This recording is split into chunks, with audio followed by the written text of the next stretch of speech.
When it comes to head to toe beauty, I'm of the belief that everything should match.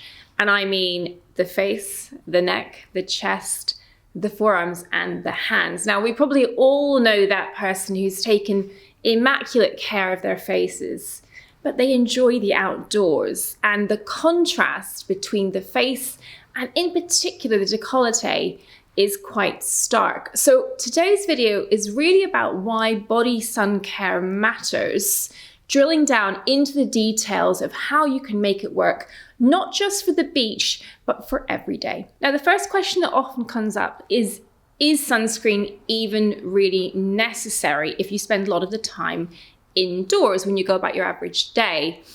And I would argue that yes, it is. Firstly, we know beyond a shadow of a doubt now that sunscreen is a useful tool when it comes to preventing the signs of aging. The big Queensland study over a number of years with over 900 people used daily SPF rigorously, and were compared to a group that used it sporadically when they felt like they needed it. And the group that used it rigorously did a lot better when it came to the signs of sun damage and aging. So we know that it works when we do it every day, but for the person who's popping in and out, it's that incidental UV exposure, that insidious UVA in particular, that creeps up on us, that over months, years, and decades is what leads to the appearance of sun damage. And the kind of changes I'm talking about, when the skin is thinner, it's more prone to wrinkling, it has that kind of creepy appearance due to loss of elasticity. We're talking about uneven skin tone and discrete sunspots or liver spots, which are common appearances on the backs of hands and on the chest in those, as I said, who like the outdoors. It's broken capillaries, it's rough texture, it's a sort of mottled appearance, it's skin that looks matte. So I think it's worth thinking about a daily body SPF habit, not just for the face, but for the body on those areas that are exposed. So that's hands, forearms, necks, and chests. I really do think those are the areas that the damage creeps up on when you're popping out for lunch or you're just running an errand in the morning. So just get into the habit of doing it diligently. It really will pay long term.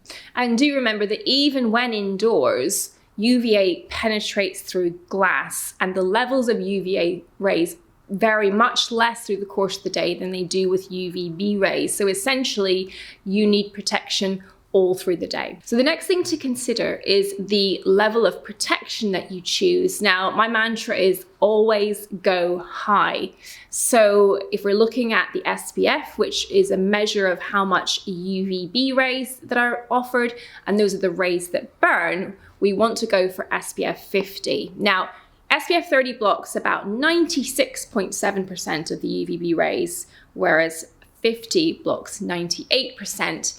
Over time, that small difference really matters and it really stacks up.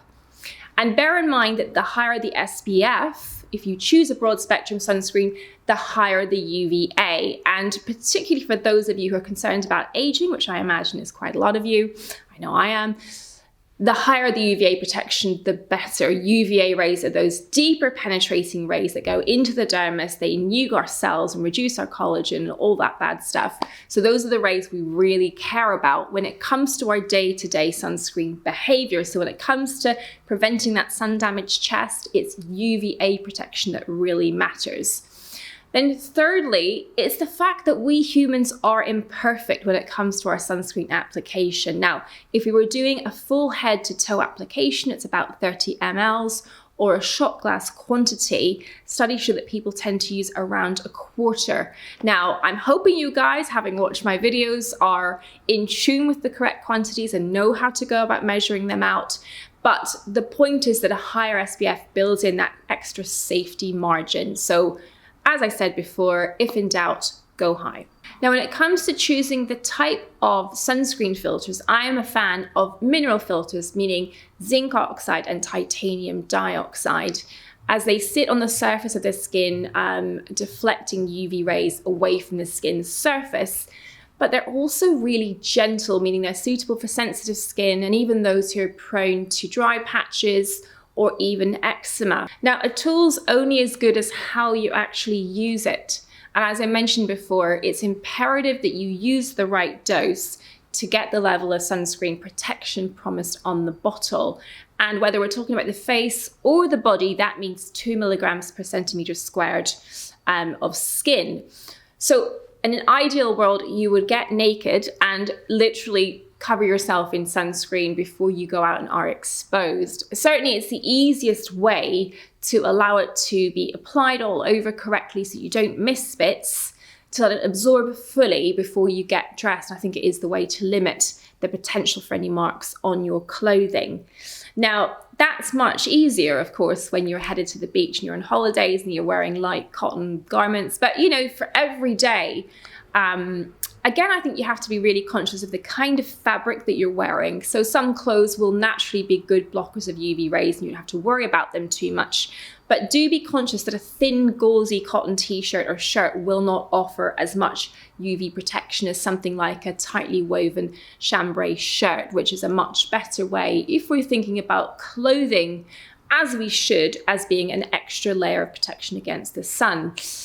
It's also really important to have your sunscreen on you. So whether that's in your car if you're driving around or in your handbag, do make sure you have some for topping up, because if you're getting ready to go to work and you're putting on your sunscreen at 8 in the morning or even earlier, it won't be fully effective by the time lunchtime comes around. So do think about that and factor that in. Now, make sure you use the right type of sunscreen for whatever you're doing. For every day, it doesn't matter too much, but if you're going to be doing anything involving sweating, so playing sport, or it's a really hot day, you'll want to use a water-resistant formula, as you will if you're swimming. And make sure to reapply at least every 2 hours or more often if you're sweating heavily, you're toweling your skin, or you've been in the water. So I think that covers all the key points to how to use it correctly, why we should be doing it at all, and how to make it work practically when you're going about your working day, which I actually think is always that little bit harder than if you're intentionally going to the beach